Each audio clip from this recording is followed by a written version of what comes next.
Oke, halo teman-teman. Jadi ini untuk video yang berikutnya, biar nggak terlalu panjang karena kan kita kesepakatan di awal setiap video tidak lebih dari 10 menit. Jadi saya ingin mereview beberapa buku yang saya pinjam dari perpustakaan. Eh, Mumpung ini masih pakai baby doll ya teman-teman, terus pakai pakai ini apa jilbab. Jadi kalau misalkan teman-teman kuliah di UK, teman-teman itu bisa pinjem buku sampai 35 buku. Jadi sampai bertumpuk-tumpuk gitu ya, sampai nggak kuat bawa gitu boleh gitu. Kemudian kalau misalkan pengen lebih, kemarin informasi yang saya dapatkan dari petugas perpustakaan itu boleh gitu. Jadi nanti teman-teman tinggal kontak library staffnya terus bilang kalau misalkan pinjam lebih buku lebih dari itu. Tapi menurut saya pribadi 35 itu udah terlalu banyak sih, dan kan masih ada akses juga untuk ebook ya. Jadi kita bisa akses ebook lewat laptop gitu. Jadi bisa nggak harus pegang fisik booknya, akses di situ juga jauh lebih mudah gitu.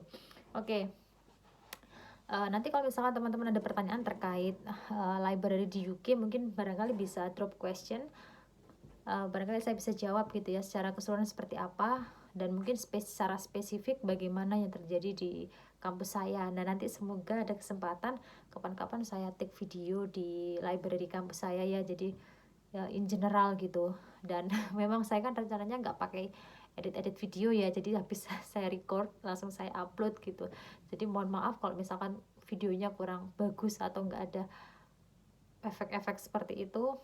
Jadi ayo jeda, enjoy aja original versinya. Oke. Okay. Kita move ya, buku apa aja yang sudah saya pinjam. Jadi buku yang pertama kemarin terkait promoting normal childbirth.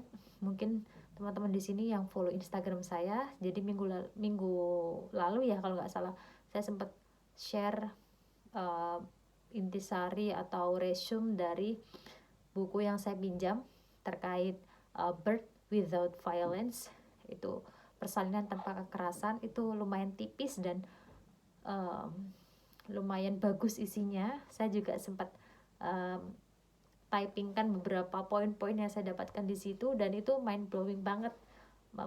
Bisa memberikan saya perspektif baru terkait persalinan gitu ya, terutama bagaimana jika aku yang jadi bayinya gitu, bagaimana ketika aku yang jadi anak yang dilahirkan dalam sebuah proses persalinan. Apa sih yang sebenarnya um, kita mau gitu, apa yang sebenarnya seorang bayi itu penginkan ketika dia melewati proses persalinan gitu. Jadi dengan membaca itu tuh bisa meningkatkan rasa care kita gitu ya, nggak hanya sekedar kita menganggap mereka manusia kecil yang nggak tahu apa gitu, tapi mereka itu sangat butuh bantuan kita untuk bisa survive di awal-awal masa kehidupan mereka. Oke, langsung saja teman-teman ya. Jadi ini ada beberapa buku, belum semuanya kayaknya ada di belakang, tapi ini yang ada di depan mata saya saja. Jadi yang pertama terkait social history of maternity childbirth. Bisa lihat nggak sih? Jadi di buku ini menceritakan terkait bagaimana sejarah pelayanan maternitas di UK, bagaimana perjalanan atau revolusi pelayanan persalinan di UK juga. Ini saya pinjem, saya sempat baca mungkin baru sepertiganya mungkin ya, belum selesai, akan saya selesaikan segera. Ini saya ambil aja sih di perpustakaannya karena saya tertarik aja gitu. Kemudian ini juga buku ini yang direkomendasikan oleh dosen saya, bukunya dari Prof. Sudon dan Gina Byrum. Mungkin teman-teman juga sudah sering mendengar nama beliau karena nama beliau berdua ini cukup eksis dalam dunia kebidanan ya, baik mungkin di UK maupun secara global, karena beliau banyak mengisi conference, seminar, dan influence-nya sangat bagus gitu beliau. Itu ya, Squaring the Circle. Kemudian ini juga Birth and Sex. Ini juga perspektif baru menurut saya, dan saya sangat interest untuk membaca buku ini. Nanti kapan-kapan kalau misalkan ada kesempatan saya juga akan review isi buku ini. Saya akan selesaikan buku ini minggu ini. Oke. Kemudian nih, Evidence and Skill for Normal Labor and Birth. A Guide for Midwife, Dennis Walls. Ada yang pernah dengar Dennis Walls? Dennis Walls ini juga salah satu bidan, dia cowok ya, bidan cowok. Di UK ini kan boleh ya cowok jadi bidan, jadi ini salah satu bidan cowok di UK yang dia juga jadi akademisi dan banyak nulis buku juga terkait persalinan normal. Kemudian berikutnya Promoting Normal Childbirth. Ini lebih kepada bagaimana riset gitu ya, riset dalam persalinan normal. Kemudian ada kayak kumpulan-kumpulan riset yang relate sama normal childbirth juga. Ini kita bisa update beberapa penemuan dan juga mungkin bisa dapat inspirasi penelitian apa yang bisa kita ambil di lingkup normal childbirth. Terus ini juga yang sering dibahas oleh dosen saya juga di kelas, jadi childbirth without fear. Jadi kayak ketakutan dalam persalinan dari sudut pandang seorang perempuan itu sangat nyata gitu ya. Jadi saya harap setelah baca buku ini saya bisa dapat pengalaman baru, dapat perspektif baru gitu. Nanti akan segera saya selesaikan juga sebelum due date-nya selesai.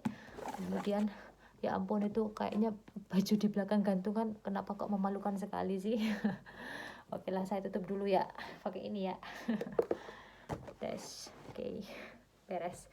Dan yang terakhir ini terkait birth and breastfeeding.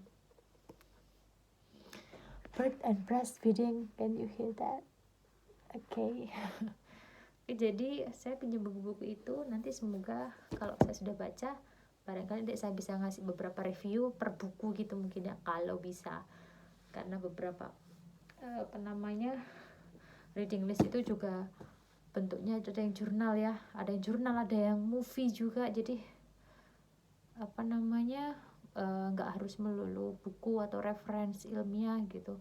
Beberapa dokumenter film itu juga bisa dijadikan referensi untuk ilmiah juga ya.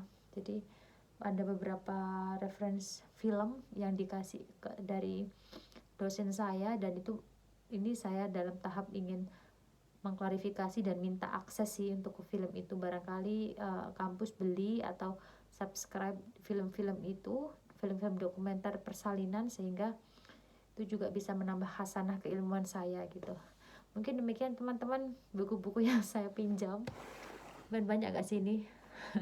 Ada stempelnya Anglia Ruskin University semua.